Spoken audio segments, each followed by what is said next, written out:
hem aconseguit que més o menys jo me'n recordés de les preguntes i més o menys he anat seguint, eh? Sí, ja ho he Perquè vist. Quantes vegades li diuen ui, la Terra Alta està molt lluny?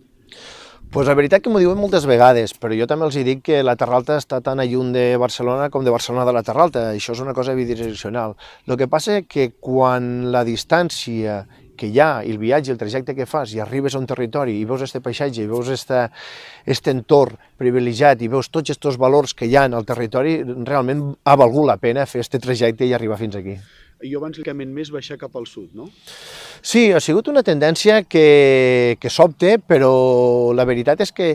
jo entenc que Catalunya és un país molt ric, és un país que té unes qualitats i uns actius endògens molt grans i s'ha de fer territori. I també la Terra Alta, i també el sud, allò que moltes vegades sí que és cert que ha hagut aquella tendència de mirar-ho com si estigués a la banda sud a baix, però la veritat és que té una sèrie d'actius tan importants que fa que poguéssim oferir aquesta riquesa i aquesta qualitat de vida. Vostè... Bueno, ho he viscut en passió i amb molta il·lusió de tirar endavant aquest projecte, però ha sigut un projecte que sí que és veritat que jo he estat al capdavant de les institucions, però ha sigut un projecte transversal. Jo he liderat aquest projecte, ho he estat al capdavant, però ha sigut gràcies a tota aquella gent que s'ha cregut en els seus actius. L'exemple més clar podia ser el tema de la campanya que va fer la pròpia DO del vi, revaloritzant el que és la garnatxa, una varietat autòctona de la comarca de la Terra Alta, i l'únic que vam fer va ser dir ens han de vendre el que som nosaltres, el que som autòctons, la nostra autenticitat. Això ens ha servit per projectar el vi, però que també ho han fet en diferents sectors, ho han fet en el patrimoni, ho han fet en la cultura, ho han fet en la tradició, ho han fet en l'oli, i això és el que ens ha permès poder vendre el que és la comarca de la Terra Alta en aquesta transversalitat. Això és un gran aquesta situació. Bueno, jo voldria destacar dos parts de tot el que és el tema de l'eòlic. Que nosaltres, com a ciutadans de la comarca de la Terra Alta i del país, entenem que la implantació eòlica és important per a desenvolupar un país. Hem de fer un país, hem d'anar cap a una direcció d'energies sostenibles, que estiguen integrades a dins d'un país,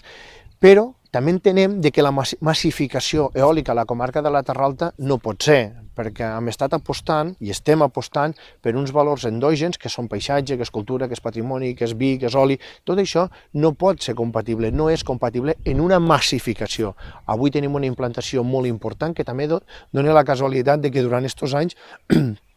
s'ha desenvolupat la comarca de la Terra Alta i ha hagut la implantació eòlica, i tot ha anat capdavant, però entenem que avui hem dit prou. Per això la DO al capdavant, les entitats socials de la comarca de la Terra Alta, tant la plataforma com l'Ateneu La Pastora, i els polítics ens han afegit en aquest manifest de dir no volem massificació eòlica a la Terra Alta.